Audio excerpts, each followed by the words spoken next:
Tapi begitu ada orang Kristen yang dianggap membahayakan kalian, pada minta maaf, pendeta-pendeta bangsat biadab, kalian pendeta-pendeta termasuk Gilbert ini bangsat biadab juga tuh dia. Laknat juga nih pendeta satu ini. Jangan sentuh bijinya Gilbert. Enggak, saya nggak nyentuh, tak selentik. Biar mules dia. Saya nggak nyentuh, jelentik iya. Saya selentik bijinya Gilbert. Biar mules. Mules dah. Nah, Tiberias mana? Mana bela kebenaran? Nggak ada, karena kepentingannya nggak dibela sama Ahok. Bajingan juga nih Pariaji ini. Tipu-tipu juga dia. Jualan minyak itu kan dari Kelapa Gading sampai ke Bekasi kan si Tiberias jualan minyak. Kalau nanti jalan lagi minyak, dia sambil teriak gitu kan, dia teriak-teriak begitu kan, si Tiberias jualan minyak.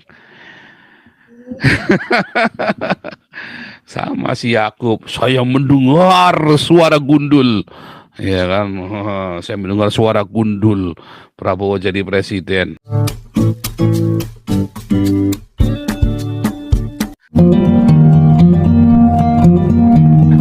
Pak Nugroho tadi belum selesai ya. Amerika dulu deh, nanti Pak Nugroho ngomong lagi. Shalom Pak Paul. Shalom. Selamat malam Indonesia. Selamat malam.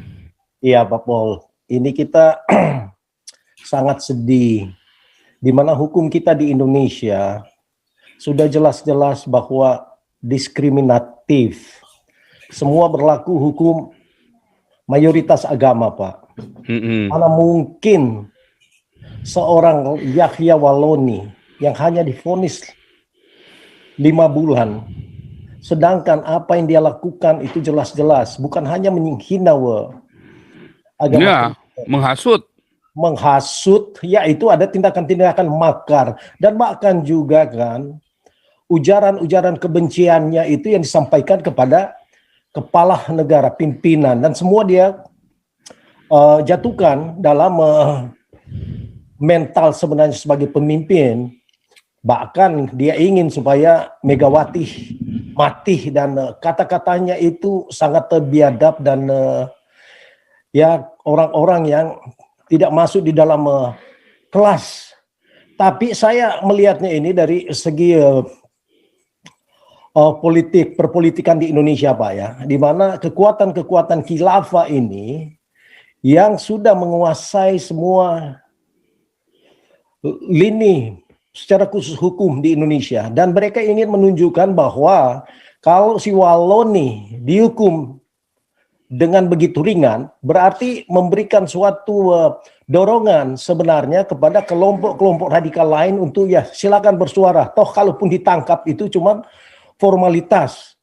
Jadi di sini yang kita memang harus ada tuntutan pada pemerintah, di mana sebagai presiden melihat keadaan seperti ini, di mana Mahkamah Agung untuk melihat perlakuan yang tidak adil seperti ini dibanding dengan MKC yang sampai saat ini dirawat pun tidak. Jadi jelas sekali bahwa Indonesia ini hukumnya semua dari produk Islam mayoritas.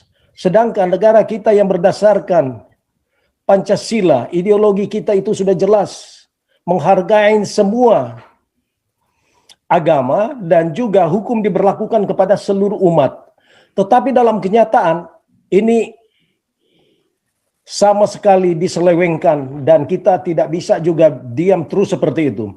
Tapi yang kita singgung di sini adalah kelompok atau pimpinan-pimpinan orang Kristen yang terlalu banyak berkompromi, sehingga dari penguasa atau identitas-identitas politik agama ini justru mempergunakan kelemahan-kelemahan kita yang selalu berkompromi, bahkan selalu meminta maaf kepada hal-hal yang tidak perlu atau tidak pantas untuk diminta maaf. Kalau kita diperlakukan atau disolimi, ya pantas kita untuk menuntut. Tetapi jangan kita justru mendahului memberi maaf sehingga mereka merasa ya tidak perlu ada proses-proses hukum selanjutnya.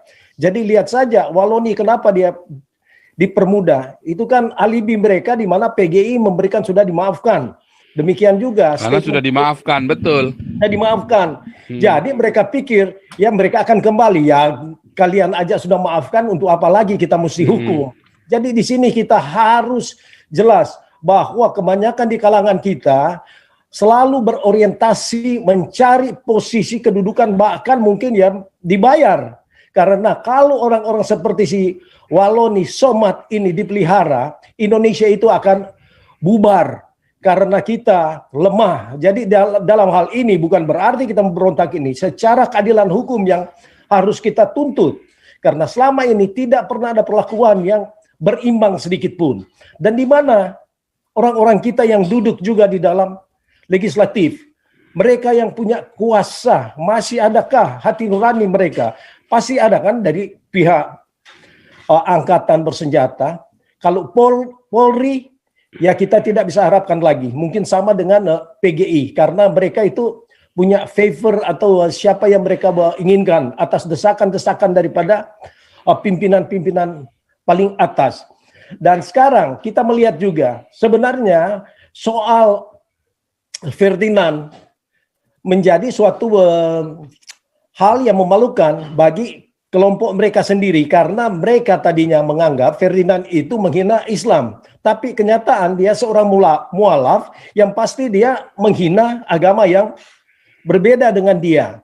Tetapi bagi kita tidak pernah menuntut hal-hal seperti ini, karena kita punya Tuhan itu tidak menentukan kita untuk jadi pembela Tuhan. Tidak ada dalam Kristen itu, tidak ada untuk membela Tuhan, karena Tuhan itu maha kuasa dan Tuhan itu sanggup melakukan apapun. Tapi sebagai manusia dalam ranah hukum, kita punya hak untuk menentukan kebenaran serta keadilan itu. Jadi sebenarnya kelompok yang seperti KNPI dan MUI, mereka kecelek karena mereka malah memikir si Ferdinand menghina Islam, tapi kenyataan Ferdinand sebenarnya menghina Kristen karena dia adalah mualaf. Jadi dalam hal ini mereka telan itu ludah yang mereka sudah sampaikan untuk sepertinya mereka yang dihina. Jadi situ kita juga bisa mengevaluasi mentalitas daripada orang-orang seperti mereka itu yang sama sekali tidak pakai logika dan selalu dengan emosi agama. Agama itu tidak pernah disinggung-singgung di kalangan kita sebenarnya. Cuman karena berkaitan dengan adanya MKC, Yahya Waloni, dan Somad, ya kita juga harus menuntut secara adil. Tapi dalam kesempatan seperti ini, memang saatnya kita untuk menggubrak kawan-kawan kita yang menjadi pentolan-pentolan di dalam Kristen itu sendiri. Di mana kalian berada? Siapa yang kalian bela? Kalau memang terang-terangan ya bela khilafah, supaya ya tahu 2024 itu ya Anies itu akan digiring untuk menghancurkan Indonesia. Jadi mungkin di sini pandangan saya, Pak. Jadi yang kita harus tuntut juga pemerintah ini supaya adil dari presiden sampai kepada tingkat-tingkat di bawah, karena semua hukum-hukum ini diplesetkan. Kok nggak ada hati nurani yang membandingkan? Mana mungkin Waloni ini dia 5 bulan, sedangkan KC untuk berobat aja sampai sekarang tidak tahu keadaan kesehatannya, mungkin makin parah sebagaimana laporan-laporan yang ada. Jadi mungkin begitu dulu, Pak. Terima kasih.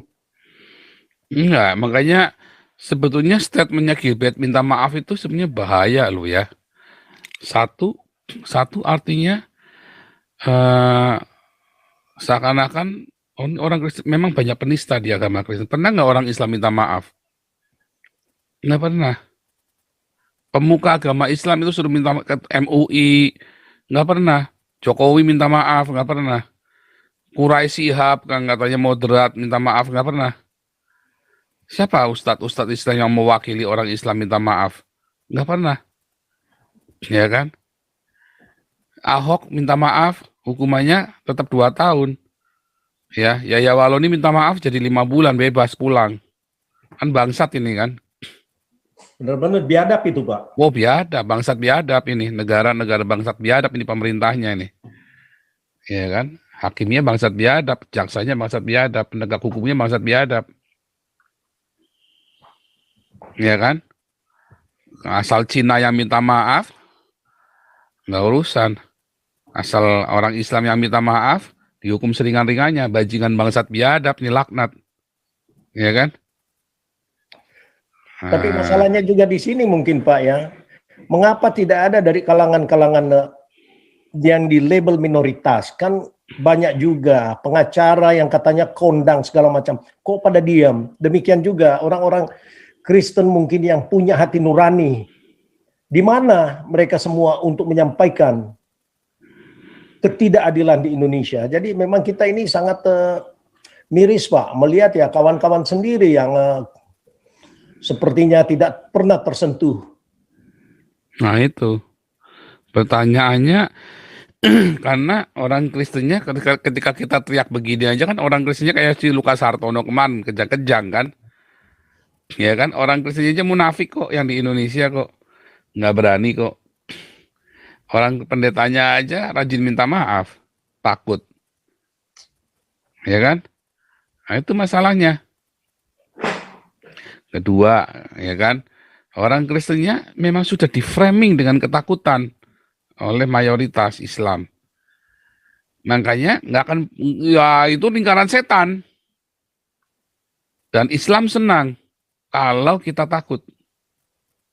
Tuh. Islam senang karena energinya dari ketakutannya kita. Makanya Islam itu sama saya capek, nggak bisa ngapa-ngapain aja pokoknya. Mau bunuh nggak bisa, mau nyantet nggak bisa, mau nangkap nggak bisa. Ya kan? Bunuh saya jadi martir. Ya kan? Bunuh saya jadi martir. Anak saya tambah kaya raya. Dapat asuransinya saya. Ya kan? Mau bunuh anak saya tambah edan. Ayo, bunuh anak saya tambah edan. Kalau berani bunuh keluarga saya tambah edan, tambah ngeri nanti. Wah, tambah urat takutnya udah nggak ada lagi, bener-bener hilang. Sudah nggak ada beban kan? Kalau sampai anak saya dibunuh. Tambah edan saya, tambah gila. Ya kan? Bahkan saya kan bisa gerakan massa sekalian, bukan cuma ngomong, gerakin massa juga. Tambah edan lagi saya. Ya kan? Bahkan saya bisa menggerakkan sesuatu. Termotivasi. Sekarang saya masih nahan diri, saya ada keluarga. Jangan dibablasin, kan begitu kan? Bablas tapi jangan dibablasin, karena saya punya keluarga.